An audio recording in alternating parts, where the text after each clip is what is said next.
Well, hi, welcome everyone to our webinar event talking about board certification. My name is Dan Oerther, and I'm the Executive Director of the American Academy of Environmental Engineers. I'm coming to you today from Scout Camp. And so we just want to talk about the importance of work-life balance. It is also important to thank those that help make these kinds of events possible. So the patrons of the Academy, these are firms, these are utilities that financially support our activities, and events like this are financially free to members. This particular event, we're encouraging folks from across the spectrum to attend, and it's only possible because the generous financial support from these organizations. So if you see your organization listed there, let people know that you participated and that you enjoyed the event. And if you don't see your organization listed there and you'd like to see your logo on this slide, let us know, and we're happy to help you get in touch with our major partners committee to get you to be a member of the Academy as a patron. So today I'm going to talk about everything you need to know about becoming board certified by the American Academy of Environmental Engineers and Scientists. Like I said, my name is Dan Oerther. I'm the executive director, and I have alphabet soup after my name. We're going to get into this a little bit later. I'll talk a little bit about some of my credentials, but what we wanted to do out of the gate to start is to actually have a little bit of a conversation.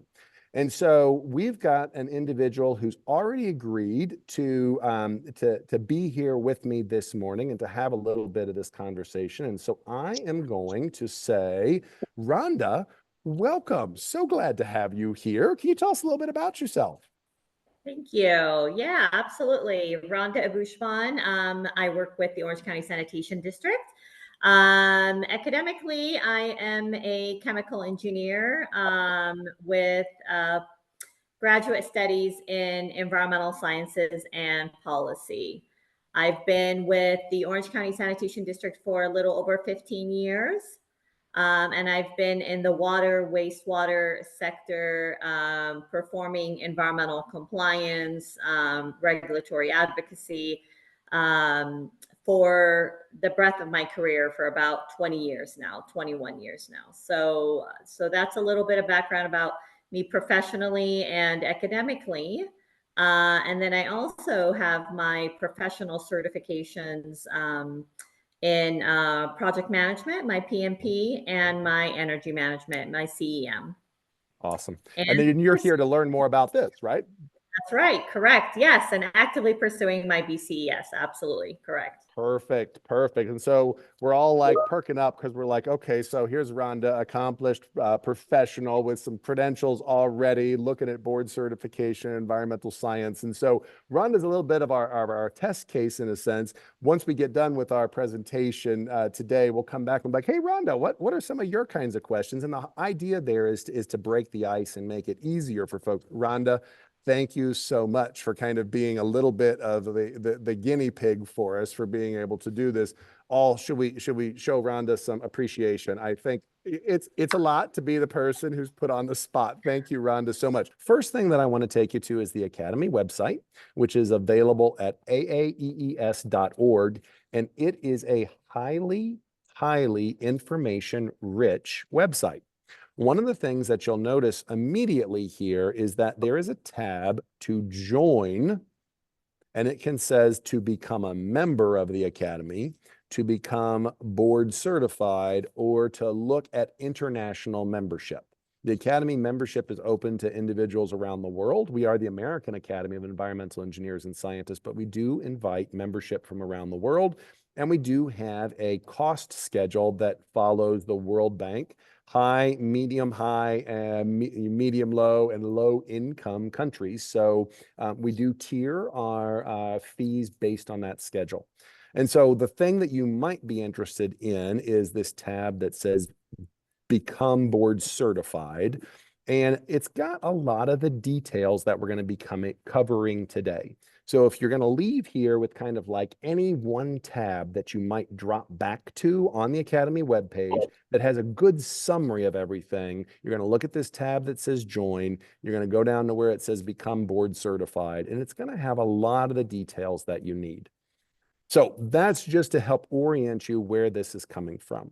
I'm going to go ahead and share now my slide deck for PowerPoint. If you want these offline, I'm happy to share them with you, but you might find it death by PowerPoint. There's a lot of content there. Happy to share them. They're not proprietary in any way, but they are meant to help you know everything you need to know about becoming board certified. So bottom line up front, right? Like you're on the airplane and we ask the question, is there a doctor on board because somebody is sick? Now, doctor means lots of different things, right? Like somebody is PhD, they can call themselves doctor, but in this case, we're talking about somebody who's a medical doctor. And we realize that as medical doctors, there's actually variety of specialties. Psychiatrists, right? Psychiatrists and surgeons are both medical doctors, but they're really, really different types of medical doctors. And so to be a psychiatrist, you're not just a psychiatrist, you're not just a doctor, you're a board certified psychiatrist, you're a board certified surgeon. That's what board certification is all about. We are all engineers or scientists. But what does it mean to be a board certified environmental scientist or a board certified environmental engineer? What does it mean to be a psychiatrist or a surgeon? So board certification is all about specialty credential when you already have gained admission to the profession. So you're already a scientist, you're already an engineer, you want a specialty credential. What does that specialty credential mean? Where did it come from? Well, the origin story for the Academy started about 68 years ago. Actually, next year is our 70th anniversary, with a collaboration between the United States Public Health Service and the American Society of Civil Engineers. This was the origin of what we call sanitary engineering. And in 1952, there was a joint committee formed that looked at how to advance the practice of sanitary engineering. The original members were ASCE, American Public Health Association, American Society for Engineering Education, Waterworks, Water Environment Federation. These were the original organizations that joined very early on. And by 1955, the activity had grown into being two different things. One was a board of professionals trying to advance the profession. And the second was a roster of individuals, then known as diplomates. So it was a group of people working to advance the profession and a roster or a list of experts. Now, by 1966, they realized they needed to merge those two activities. Oh, So the merger of those two activities became 10. But then I have another. The merger of those two activities became the Environmental Engineering Inter-Society Board, combining with the roster of diplomates to become the American Academy of Environmental Engineers. And then in 1967, American Public Works joined. By 1973, the Academy had its additional sponsoring organizations of NSPE and AAESP, Association of Environmental Engineering and Science Professors, Mechanical Engineers, and SWANA. And in 2013, here's the interesting thing, we included scientists as well. So prior to 2013, it was the American Academy of Environmental Engineers. Post 2013, it's the American Academy of Environmental Engineers and Scientists. And down here in bold is the key point. It is a membership organization primarily meant to help people achieve board certification or to be able to hold their hand up and say, I am a surgeon, I am a psychiatrist. That's its purpose. Now, if we kind of talk about like some landmarks in this process, at the origin, it was civil engineers and sanitarians. In the interim period, there were ABET accredited degrees in things like civil, mechanical, chemical engineering, but there was also an ABET accredited degree in environmental engineering. And so it was really common for folks to be a PE in environmental engineering or PE in engineering and have had maybe a bachelor's in civil and a master's in environmental, or a bachelor's in chemical with an emphasis in environmental. And there was very much a common PE exam for all engineers, and the way you specialized was board certification. And then as we go more recent, there are still ABET degree or ABET accredited programs in civil and chemical and mechanical with environmental concentrations. But now, overwhelmingly, people who earn their degree in quote unquote environmental engineering are actually getting a baccalaureate degree in environmental engineering. And today, when you go to get your PE in engineering, your professional engineer license, you no longer take a common test, you actually take a test that's specialized. Even civil engineers no longer take a common test. They take a test in water resources, or they take a test in structures. Well, you can take a test in environmental engineering as administered by NCEES. So that's the background that we operate in. And the Academy is all about supporting the education, helping ensure the licensure, and then providing board certification. Today's Academy is made up of a number of different structures. At the top, we think about the Board of Trustees and their responsibility. On the left-hand side, we have our day-to-day operation and opportunities for you to get engaged in leadership. And then today, we're going to spend most of our time talking about the right-hand side, where we're looking at certification.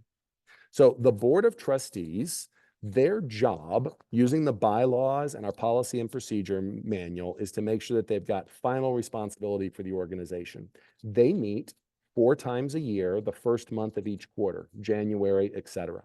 Now, on a day-to-day basis, myself as the executive director and the staff work together with the executive committee, the president, president-elect, vice president, treasurer, past president, a trustee who's been elected at large, and a trustee who comes from a sponsoring organization, and we regularly monitor and operate day to day. We work a lot with the finance and nominating committee, the major partners committee, and the planning committee. If you're looking for a place to get plugged into, there are a bunch of volunteer leadership opportunities in the Academy. Whether you like to publish things or put on webinars, whether you like to engage with young students, K through 12, or whether you like to engage with young professionals, emerging professionals, there's our membership committee. Maybe you want to engage with the public or internationally. So if you're looking for opportunities to grow your leadership, the Academy's your place to land. Today, in particular, I said we were going to be talking about board certification. Now, within the Academy, there are 2 organs, 2 entities that issue certification. Just like in the US federal government, right? You can think about the Federal Reserve Bank setting financial policy with regard to the interest rate. That has an arm's length relationship with the rest of the government. We appoint those governors from the government, but then once they're appointed, they operate basically autonomously. They're supposed to be doing things to run the Federal Reserve as they see fit. Similarly, the Certification Board for Environmental Engineers and the Certification Board for Environmental Scientists, while appointed by the Board of Trustees, they operate arm's length. So when you receive board certification, it is actually from the American Academy of Environmental Engineers Certification Board, which means on your certificate, it says property of that board, meaning that if you violate your relationship with that board, they can remove your certification, call it back. And the same way for the scientists. Now, how do you get certified? Well, you might work at this through what we think about as the admissions process, where you take an exam that has been written by our expertise and exam committee, and you can see it in all these different specialties. And you take that exam once your application has been vetted by our admissions committee. Or if you have lots of years of experience, you might come through our certification by eminence committee. So we're going to get into some of these details in the next couple of slides. Now, remember, I told you that I would tell you a little bit about myself. So I'm actually trained in microbiology and engineering, got my baccalaureate and my master's degree and my doctorate a couple of years ago. And I actually took exams to become a professional engineer. I taught at the University of Cincinnati. I got my PE in Ohio in 2004. And you'll notice I got my board certification in environmental engineer in 2005. So let's look at this timeline. Got a bachelor's in 95. Then I got a PhD in 2002. So I had to wait kind of the couple of years after the bachelor's to demonstrate that I could get the PE. So that was 2004. And then I needed a total of 8 years of experience to be able to set for the board certification exam in 2005. So I got 5 years credit for being a faculty member and 3 years credit for studying, which is what gave me my 8 years of credit. And then in 2018, now 20 years later, I applied and received board certification in biology as a scientist via eminence. Again, bachelor's degree in 95, 20 years later, working as a biologist in wastewater, was able to certify via eminence. Now, I actually have been certified as a health practitioner, so I can go into a kitchen and shut it down when people aren't washing their hands properly. I'm a diplomat laureate of the American Academy of Sanitarians, and I'm actually certified and credentialed to work in the United Kingdom as well as the Commonwealth countries. I do a lot of work in the Caribbean. I do a lot of work overseas. And so not only do I have American certifications and licenses, but I actually have certifications from overseas, including the Chartered Engineer in the UK and the Chartered Environmentalist in the UK. Now, I don't say that to brag or pat myself on the back. I say that to share with you that I have done my best to try to understand these processes, and I'm here to help coach you through them. Now, a while ago, and by a while ago, I might mean 10 plus years ago, the Academy of Environmental Engineers would have perhaps been characterized as a gatekeeper.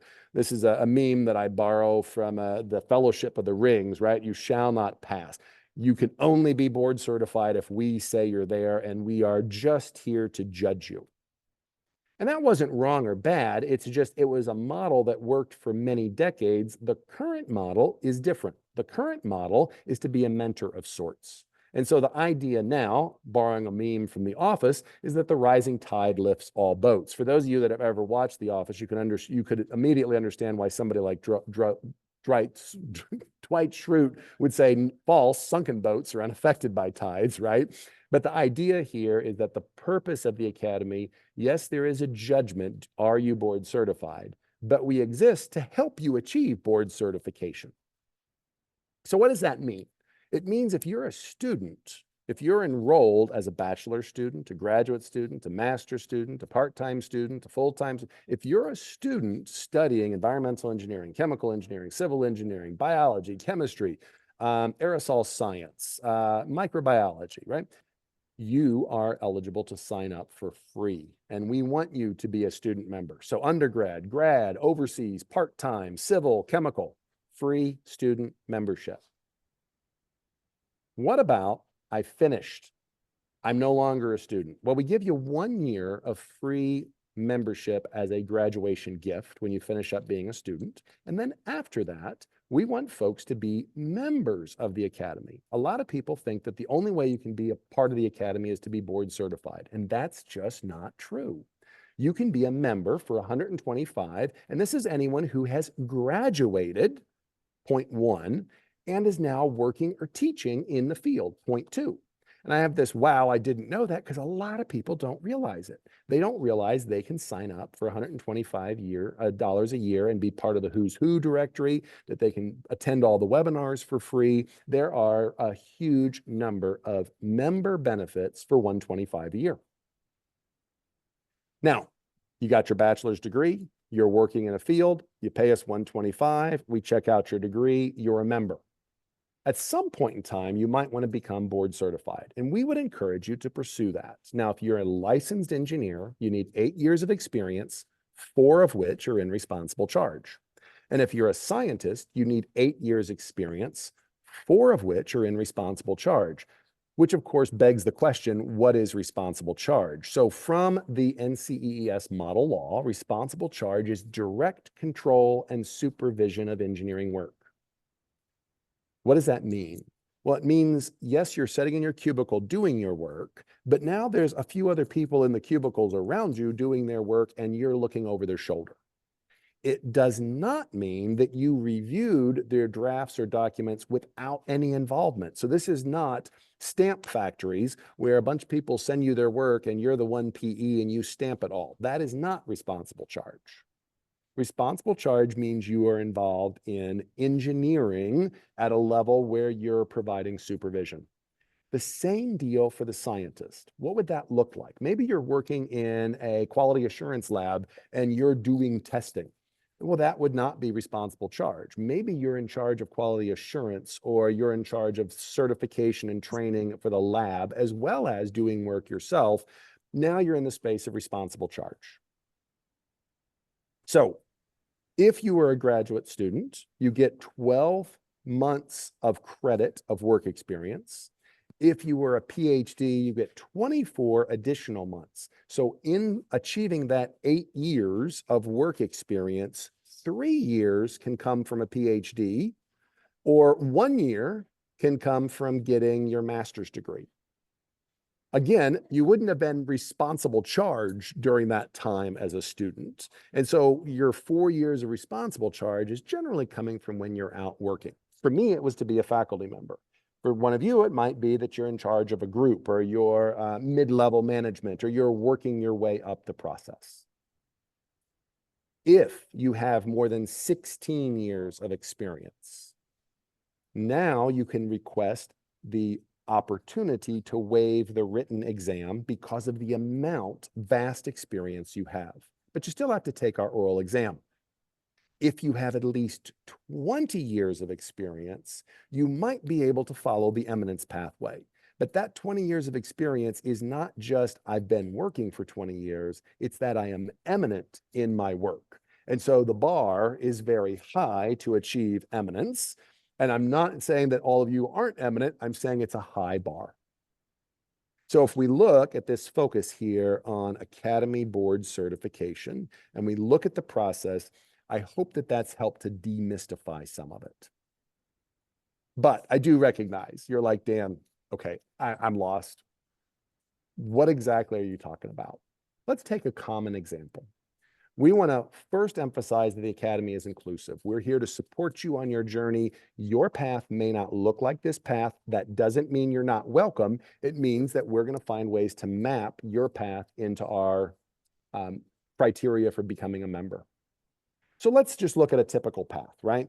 You're 18 years old, you start college, you're 22 years old, you've got your bachelor's degree, you're working as an environmental engineer, you take your EIT, your engineering and training test, you pass it, woo, great.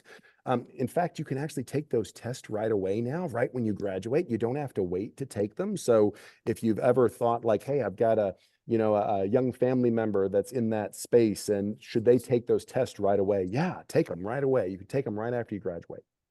But now you're 22, you take these couple of tests to get your PE license, and so you're working 4 years as an engineer. 4 years of work plus your PE exam means you become licensed. And now you got to work 4 more years, but at this responsible charge level. So the earliest you're going to be eligible for board certification is something like 30 years old, and you're going to need to pass a written and an oral exam. We take applications all year long, but we process them quarterly in batches. So if you apply by December, we'll do an initial review with the admissions committee in January. In February and March, we'll get your exams done. And our goal is to have you through the process in 5 months. But as you look that we operate continuously, but in batches of quarters, it might take a little bit longer, or perhaps you don't have an opportunity to take the test and you slide to the next quarterly cycle. But the idea here is that somewhere in that 4 to 6 month range, you've been evaluated. First step, sign up for free membership. Now, what's an example of the eminence pathway, right? Again, we want to emphasize the Academy is inclusive, but I also want to highlight eminence is not a way to get around licensure and exam. It is meant as a way to identify those who are eminent.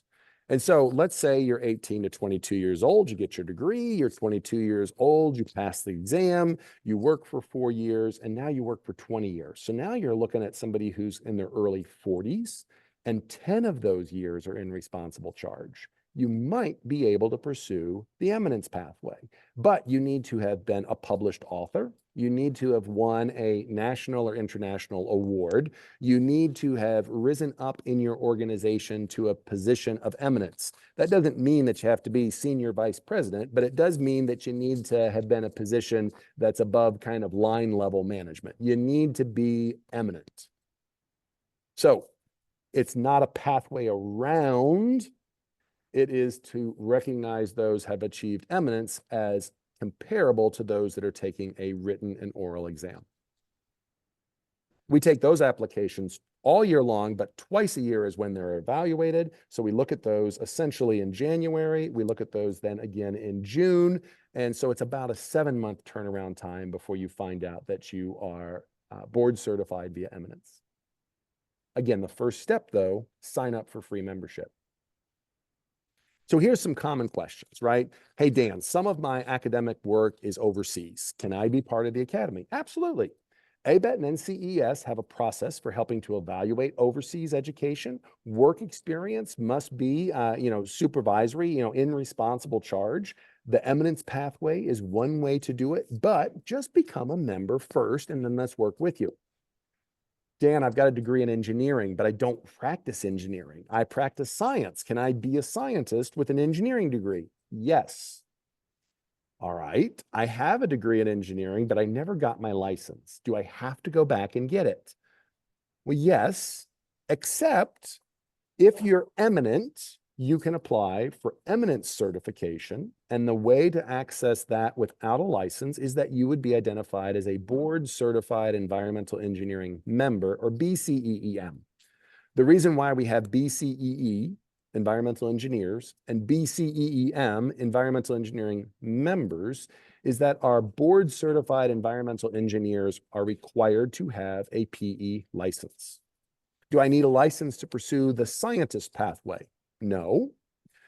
Why this emphasis on the PE license? Well, we're actually accredited as an academy by the Council of Engineering and Scientific Specialty Boards. And to be able to use the word engineer unmodified, you have to be talking about professional engineers. And so we modify it in the case of non-professional engineers to call it engineering members. Can I join the academy without pursuing board certification? Of course, we want you in it as a student member. Should I join the academy while I'm working towards board certification? Again, absolutely, you should. So in summary, if you're a student, you're enrolled in school, sign up. That's the low bar hurdle. You've graduated from school and you want to be a member, sign up. It's $125 a year. That's the next hurdle. You're board certified. Well, you need to be graduated and employed and have 8 years of experience, 4 of which are in responsible charge. That's the next hurdle. You take an oral and written test. And eminence is at least 20 years of experience, including being in an eminent role in the profession. It's not an alternative pathway to be easy. It is an eminence pathway that's meant to talk about equivalency for somebody who's achieved eminence as a professional. And so what we've talked about today is everything that's associated here in board certification. So I promised you this would not be death by PowerPoint. I'm going to pause there. I'm going to come back. Let me see. Who am I looking for? Rhonda. All right. I got you. Hold on one second. I'm going to spotlight you for everybody. I am going to add the spotlight to me for everybody. And I'm going to say, Rhonda, now that I bored you with my PowerPoint, what are your questions? What can I do for you? There's a lot of questions, I'm sure, and a lot more interesting questions I'm sure our peers on this meeting are going to have. But let's go ahead and start with some metrics because, as engineers, we like to see numbers. So let me ask you Marissa about this. So since the inception of the board certification program, whether it's the BCEE or the BCES, what is the spectrum of professionals that have been successfally certified or board certified on both sides? Right. So the academy, and Marissa, jump in if I'm misspeaking because you also have access to the data too. But off the top of my head, Rhonda, if we look at where we're at currently, the American Academy for Environmental Engineers and Scientists is about right now, as of today, about 2,750 members total. Of that, we're looking at about 650 of those as students. You're looking at about 100 of those as members, and then you're looking somewhere around 2,000 of those as board certified. Of those 2,000 that are board certified, you're looking at like 1,800 that are in the engineer space and like 200 in the science space. So that's kind of the breakdown between those. Now, don't quote me because somebody will tell me, Dan, you said 200 and it's 172, but I'm painting in broad, and I apologize, I'm talking to technical people, painting in broad numbers, but that gives you the round numbers of where we're at. And that makes perfect sense. Yeah, I was going to say, in terms of details, I believe the total number of people who have come through the eminence pathway is only 100 in the decade of the program. So that's why I highlight it. It's totally doable, but nobody should view it as the workaround to taking the test. Yes, yes, absolutely. No, it makes sense. And I appreciate you underscoring that fact. And it does make sense when you're talking about, 2,000 board certified, of which 200 are science. And in your presentation, as you depicted, the BCES program was incepted in in 2013. Right. Correct. Yeah. So since its inception in 2013, you've successfully certified about 200 science professionals, which now leads me to my next question, which I think you are probably anticipating, and I'd love to open it up because I think some of these people, some of our peers on this call, may be in a very similar situation. So, if you have a professional, I'm going to throw out a scenario at you. If you have a professional that has an engineering degree but has been practicing as an environmental scientist for the breadth of their career journey, right? What is the best avenue for this person to pursue a board certification? And Fantastic let's question. start with that before I go into the next follow-up question. Perfect. Fantastic question. So just so that we're all on the same page. So let's say somebody got, let's say, for example, their bachelor's in, let's say, civil engineering, and now they're working, and what they're working actually in is the regulatory space. So maybe they're working slightly different. So they're working for a state agency, perhaps, and they're working on regulation.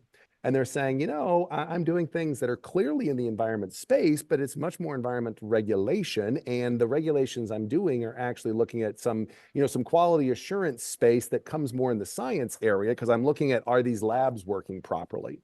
And you're saying, so yeah, I got my bachelor's in civil engineering. I call myself an environmental engineer, but I'm working in this regulatory. You would have two pathways forward. If you had received your PE as an engineer, then you could apply to become a board certified environmental engineer, and you would have to pick the specialty that was most aligned with what you were working in. Now, you might look at our specialties of water and wastewater and air pollution control, and you might think, yeah, but none of those are really regulatory. So, okay. Well, one, I would say that's just an opportunity for us to develop something in that space. So that's good. So don't walk away from us, because we're always looking for places to develop opportunities to recognize professionals. Or you might say, actually, I'm going to apply as a board certified environmental scientist. Now, we had some test cases like this, and the Board of Trustees made a decision last year looking at the criteria for environmental engineering and the criteria for environmental science, the two programs that we accredit in partnership with ABET. And we realized that there is substantial overlap between the criteria for those two. So the Board of Trustees made a decision that any engineering degree that would count towards the environmental engineer would count towards the environmental science. And so now, if you got that degree in civil engineering, you could still apply to become a board certified environmental scientist, because let's say you were working in the space where it was water chemistry and those were the regulations you were looking at, and boom, you'd be good. You'd be in that space. Now the alternative, Rhonda, would be if you waited 20 years and you applied via eminence.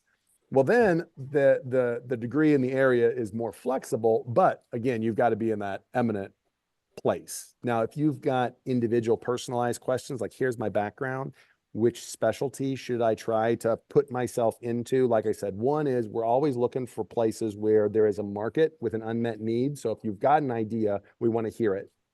But we also have folks that are happy to look at what you've got put together, to talk with you and say, I think maybe this one, let's try to find the right fit for you. So that's what we're all about. No, and I appreciate, and I have firsthand experience with that. So I commend the Academy for that. So with that, yeah, I think that pretty much is really, these are the two key items that I wanted to bring up and open the dialogue for the team and Awesome. everyone, our colleagues, to kind of use that as a launch pad for their questions. Awesome. Thanks, Rhonda. I saw that there's one in chat. I'm going to look down there, but colleagues, if I might encourage you, under that tab at the bottom of your screen that says reactions, there's actually a place down there for you to be able to do that little function that's the raise hand, right? So it throws up the, if you don't mind, if you'd raise hands, I will actually, that'll drop you in order and I'll be able to look at questions. So I've got a question online that says, hey, I'm gonna rephrase it. Should somebody in the autumn of their career consider certification, or should somebody, let's say, Francis, we'll call them seasoned professionals, right? Because I don't like the young professional, and I like the emerging professional and the seasoned professional. So should seasoned professional? So Francis, I would say absolutely, and here's in particularly why. One of the jobs of the academy is to help give guidance to the next generation of folks pursuing environmental engineering and science. So the Academy is the lead agency for accrediting all those baccalaureate programs that are producing the next generation. So folks with lots of experience are hugely valuable, not just for their experience giving webinars, winning awards, coaching people, but in particular because they bring a huge breadth of experience for being able to help stimulate what is the next generation. So we at the Academy love to have folks across the whole spectrum, but when you're thinking like, hey, I'm now in the place where I can give back more than I can kind of absorb from, then give back, because the only way to be eligible to evaluate the education programs is if you're board certified. So we require board certification to be able to be part of the participation in accrediting programs. So that would be one really great way. The second is that we have a program ongoing that we call the Friend Raising Campaign. And I'll just help to emphasize friend raising, right? Not fundraising. We're not trying to get your money. We're trying to actually get you connected. So rather than call it mentoring, or rather than calling it young professionals, we call it friend raising. Let's raise up friends of the environmental engineering and science profession. And so that in particular, folks who are, let's say, more seasoned in their career would find probably that kind of program very beneficial to interact with our student chapters, but also our emerging professionals. So I hope that helps to answer your question, Francis. Great one there. I appreciate that. Jason, I see you've got up, and then Mohsen, I see you've got your next one up, and conveniently it puts them in order that who raised their hand. Jason, what can I do for you, my friend? Yeah, so I think everyone here is probably emerging or seasonal program, and I'm still a student, but how do I get my specialty up as like a possible board category? Because I know I'm doing architectural engineering, it's all about buildings, and now the building industry wants to make sure humans and the surrounding environment are healthy. So how do the board certification committee consider like buildings or indoor environments as a specialization? I love it. I love it. So I can actually answer that one incredibly quickly and probably in more detail even than you wanted to know. But the Academy has what's called our Expertise and Exam Committee. The purpose of the Expertise and Exam Committee is to help set up the specialties. And Jason, if you would be interested, the next meeting of the Sustainability Committee is at 1 p.m. Eastern time on Friday, June 14th. So later this week. They're going to be having some discussions about, do we continue to stay just as sustainability, or do we maybe parse that out and add some areas? Do we want to have a little bit more climate resilience? Do we want to have a little bit more built environment and life cycle assessments? Do we want to just keep it in the kind of the generic sustainability? So Jason, if you drop me an email or drop Marissa an email, we will be happy to get you an invite so you can give some thoughts and share some wisdom on that meeting. Appreciate it, Jason. Thanks. Mohsen, what can I do for you, my friend? Oh, you're on mute. That's the most famous words that we all lived through in Zoom. Yes, right? yeah. After a few years of using them, still that's just happening. Yeah. Hopefully you can hear me clear. Yes, sir. Gotcha. Yeah. First of all, thank you, Dan. For demystifying the procedure and explaining really clearly the procedure. That was really helpful. I want to know a little bit more if you can expand on the basically board certificate engineering path for the exam part, oral and written exam. What are the materials? What is the procedure? And also if there is any document, samples, anything available, for preparation. What are the tools that we can use, to go through that, quicker? Perfect, perfect. Great question. So let me just do a quick screen share just to give you a little teaser. So if we drop down to the Academy's website, so if we were here would be the homepage for the Academy. And if we come down to where we were talking about this tab that said join, and there was this one that said become board certified. And if we look down in there, it gives us the background. If you're a PE, here's what you do. And if you're a non-PE, here's what you do. And if you're a scientist, here's what you do. And here's how we're accredited, which is why we have to have the difference between the licensed PEs and the non-licensed engineers. But then down here is some really good details. And most of it's like you set it up for me. I was waiting for this question. So here's the deal, my friend. If you're not a member of the Academy and you want board certification, we charge you a $125 application fee. But if you're a member, we waive the application fee. So Mohsen, you could pay $125 and be a member and get all the webinars, or you can stay outside the Academy and pay us $125 for the application. I think that's a no-brainer. Sign up and be a member. You notice where I dropped in those notes. Sign up. So step one, be a member. So now, you as a member, send in your application for board certification. Susanna or I or others will help coach you through. We'll give you some feedback. We'll make sure that that thing is all solid, and then the admissions committee will take a look. And if the admissions committee feels that you're ready to go, then we will move you forward for your exam. And to do your exam, we have a $175 fee. Now you might think that sounds like a lot. It actually doesn't generate us a lot of money. It's because we offer these online and we paying a proctoring service to watch you like via Zoom while you take your test. So it costs us money to administer these tests. You don't have to now like drive to somebody's office to take the test. You can take it from home, but there's a fee associated with it. It's reasonable, yeah. It's not that high. And so you take a written test, which takes you a couple of hours, and it's very much like the PE or other kinds of what I characterize as multi-guess complex problems, right? So it's that kind of test. And then you take an oral test, and an oral test is where two other board certified people will chat with you for an hour. They will give you like a one-page scenario that you'll all read through together, and then they'll ask you some questions about the scenario. And you're trying to answer those on the fly. And as you might imagine, that's where you can tease out like, okay, what's somebody's level of professional competency? That's the whole point of an oral test. Now, your question was, all right, like I want some assistance. Well, there is a book on how to take the board certified environmental engineer test. It's got some practice problems. We don't have a specific one for the scientist, but it's incredibly similar. And we actually put the first couple of chapters of that book up here online as a PDF. We also have the guidance for candidates for oral exam and the guidance for candidates for written exam, particularly in the water supply, the wastewater. So the folks that are like the water, wastewater engineers, we just took that section out of the book and put it up. But there are guidance for folks in all the other areas. This comes back to kind of Rhonda's question of those folks that are board certified. A large portion of them are water, wastewater. So we put these sections up as teasers, but if you need access to others, we've got those available. So in our publications tab is where you can essentially buy our books, and you can buy our guideline for doing the specialty exam guide. And I don't remember, Marissa. We'll have to look here. I think it's like $40 or something. But again, it's a nominal thing to kind of cover the cost. So hopefully that gives you really detailed answers to your question, Mohsen, and helps other people as well. Yes, thank you. Thank you very much, Dan.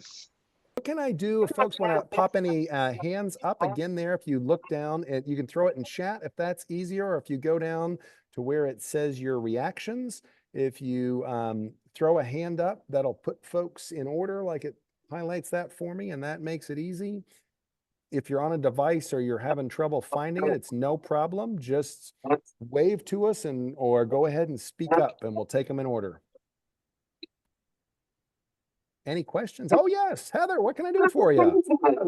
Well, our group was talking a lot about the oral exam and trying to figure out, because you can ask questions about pretty much anything, how they decide to like narrow the question set. Is it narrowed based on your specialty, or how do they tailor that oral exam so that you're not thinking about a million things, but you're maybe learning about a few things to be able to take the exam? You know, is it tailored to you, that kind of thing?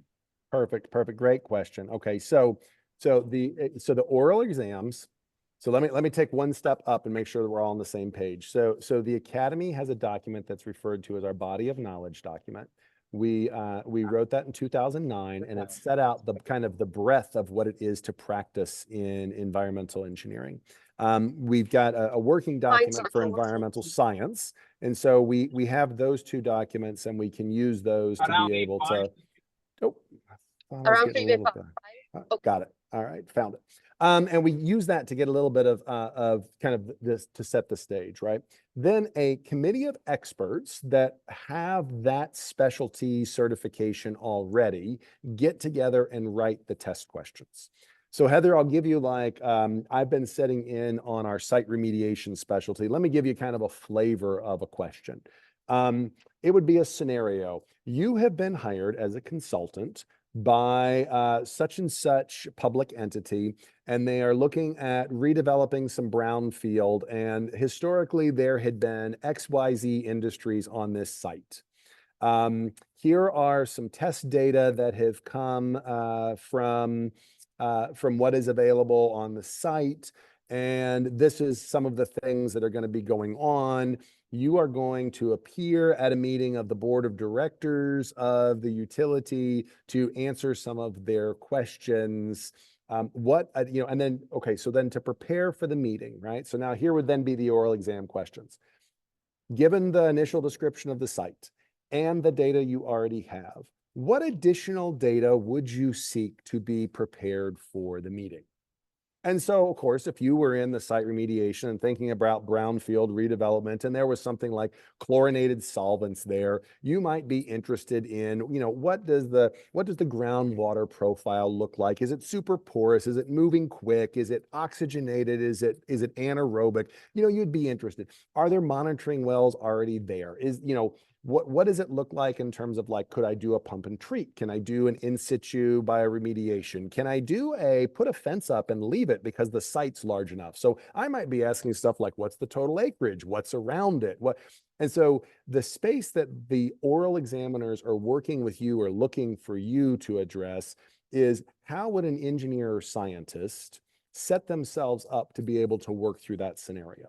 And then what the next question might be is, okay, great, you wanted to find all these details. You discovered that the gradient for water passing through the site looks like this, and therefore pump and treat was an option. And so therefore, to be able to come up with the first pass of a tentative design for pump and treat, what would be some things that you would be looking for? And then you might want to be thinking about, the characteristics of the porosity of the soil, or what's going on.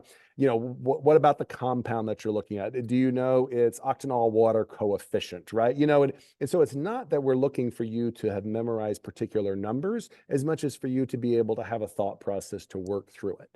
I am not a site remediation expert, right? So that's why I picked a question in an area where I've been setting in the last couple of months on their meetings to kind of get up to speed on what they're doing. But that's the flavor of now the written exam, the questions are more specific, but the oral, that's what you're looking for. So it is a place where a person who is working in the space, talking to other people in the space, would be able to quickly know, does that person have any clue what they're doing? Do they really have 8 years of experience in responsible charge, or are they just like trying to fool us? That's what the oral exam does. So there is no real way to study, because you are either a competent mid-career professional or you're not. There's no, I see some head nodding, so I'm guessing I'm hitting the point where it's making sense. Yeah, we were kind of thinking like, I was just telling them I was one of those people that took the combined exam, the civil, sanitary, structural exam way back in the day. So you kind of had to study all these things you didn't know because they could ask you about them, versus, this one being more narrowly focused to things that you were competent in, and it's more or less just checking your competence. It's not trying to get you to study a whole bunch of things you don't really know. So that sounds Correct. Yeah, and so of course the expectation would be that at some point in time you're like, would there be any other things you would want to look? Then maybe you would mention things like, okay, well, what are the social justice implications of the site? What are the NEPA implications of the site? Things that folks in site remediation would be expected to know, but nobody's going to say, what is paragraph 3 of? That's not the level of detail they're going for. It is, okay, so what does it mean to have public comment on a reuse of a site? That's the level that we're looking for in the orals. I've got a few questions that are in the bar in the side, right? So what type of recognition for eminence? So for example, Renzu, so for some of the examples of what would look like as eminence, if you're thinking somebody who's in academics, it would be somebody who had won funding from maybe, let's say, like the National Science Foundation, right? It had a major grant and had turned that funding into graduating a doctoral student and had published some papers off of it. That would be the kind of things we're looking for. For somebody that would maybe be in consulting, it would be, and again, I'm just going to use a stereotypical example. You have risen up to the level of that you're running an office that has, 50 or 75 people in it. You are the senior co-author on multiple publications that are being presented at WEFTech. And when the company turns to having a technical expert who can answer this question on bulking and foaming or biological nutrient removal or combined sewer overflow, people around the company know they can get on their email and ping you, and you will give them a fantastic, you're talking the kind of person whose resume you want to add to your bid package because it helps you win. That's what we're meaning by eminence. So it is a high bar. I'm new to the US with 30 years of experience, so I'm finding where to register. Is the Association of Environmental Professionals similar to the Academy? Do I have to do both, or is the Academy enough? So it's a great question, Paul. Different organizations have different backgrounds, and to be able to answer the specifics, it's probably good for you and I to schedule a time to chat and look through it together. The Academy was the first organization to in the environmental space to start offering certification at the postgraduate level for folks that were called diplomates. We were the first organization to transition to referring to that as board certification. And so if you're looking for what I would consider to be the gold standard, I would say the Academy is the gold standard in the environment space. I happen to be the president of that Council of Engineering and Science Specialty Boards that accredits us. It also accredits these others that you're speaking to. And so I can tell you, as the president of that organization, they are all good. They all meet the minimum accreditation standard. The real question is, which group would you find yourself a greater affinity with? If you look at our who's who in environmental engineering and science roster, you will find folks that are general managers of organizations with 5,000 employees. You will find folks that are, presidents of firms or regional presidents of firms.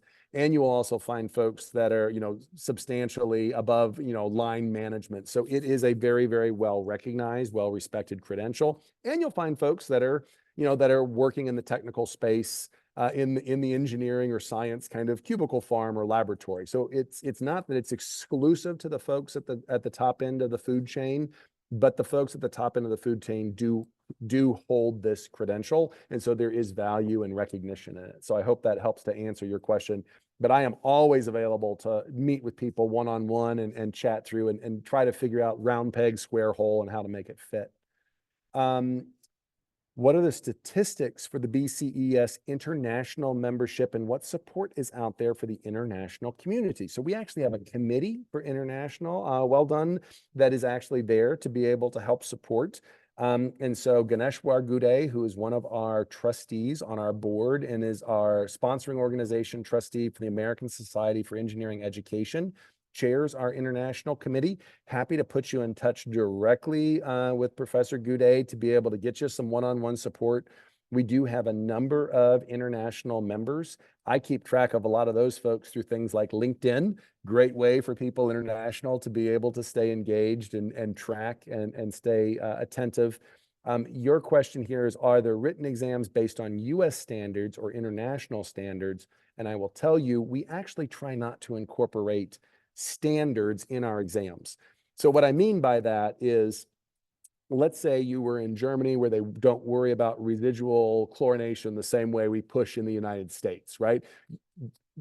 That's a difference in regulatory approach. There are some scientific backgrounds for some of that difference, but if you were coming at this from understanding that the principle is multi-barrier to prevent disease, well then, okay, you're operating in the same space as the other professionals. If what you're looking for is, can you remember that you need to have a geometric mean of 0.5 milligrams per liter of chlorine at your tap, which is a US standard, we're not looking for you to recall that level of detail off the top of your head, or to have a debate about a PFAS WHO level versus a US. The idea is, do you understand that there are emerging contaminants and that there are concepts like forever chemicals? Do you understand that the chlorinated solvent backbone nature of materials makes them recalcitrant to bioremediation, or at least also difficult to break down? And so do you have an understanding of what that means? And the precautionary principle of, before we know what's going to happen to the compound, maybe we should test it before we put it out on the market. Those are the spaces that we're looking at. So I hope that helps you. Yes, it is the American Academy of Environmental Engineers and Scientists, but no, we are not set up to test just the American regulations. It's not the American Regulatory Academy. So, and if you have any questions, you are always welcome to email myself, but in particular for this part of our programming, Marissa Waterman. That's mwaterman@aaees.org, and she will get back with you with answers to your questions, or put you in touch with additional folks who can help. Thanks for attending today. We're glad to have you here with us.